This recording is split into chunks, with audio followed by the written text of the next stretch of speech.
যারা দিন কায়েম করতেছে আমরা তাদের সাথে আমাদের সর্বশক্তি দিয়ে সমর্থন দিয়ে আমরা তাদের সাথে আছি না নাই?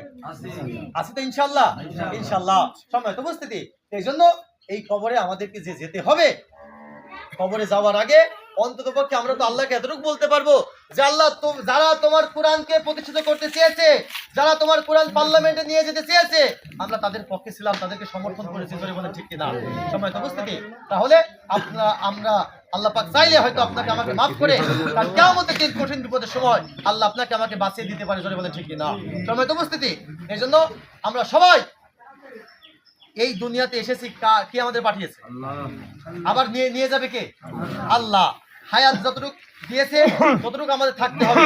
এবং আল্লাহ আমাদেরকে এই দুনিয়ায় পাঠিয়েছেন কিসের জন্য ভাই? ওমা খালাকনাল জিন্না ওয়াল ইনসা ইল্লা লিয়াবুদুন। আল্লাহ কিসের জন্য পাঠিয়েছেন? ইবাদতের জন্য। ওয়া ইমতিহানা হাদা। এবং এই দুনিয়াতে আমাদেরকে পাঠিয়েছে কেন? আল্লাহর পরীক্ষা দেওয়ার জন্য। যে পরীক্ষার ফলাফল আসবে কোথায়? আখিরাতের ময়দানে। কোথায় আসবে ভাই? আখিরাতের জামানায় আসবে। যদি এখানে আমরা দিনের কাজ করতে পারি তো আমাদের আখিরাতে যে আমাদের এই ফসল আসবে।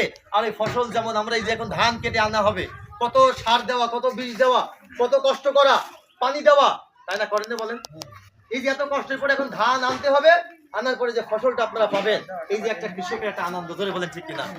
তাহলে ঠিক আমরা যদি এখন আল্লাহর কাজ করতে পারি, দুনিয়াতে আল্লাহর আইন মোতাবেক চলতে পারি, তাহলে ঠিক আমরাও কবরে যে এই ফসলগুলো আখিরাতের জামানায় যখন আমাদের আমলনামায় দেখবো তখন আমাদের ভালো লাগবে, খারাপ লাগবে?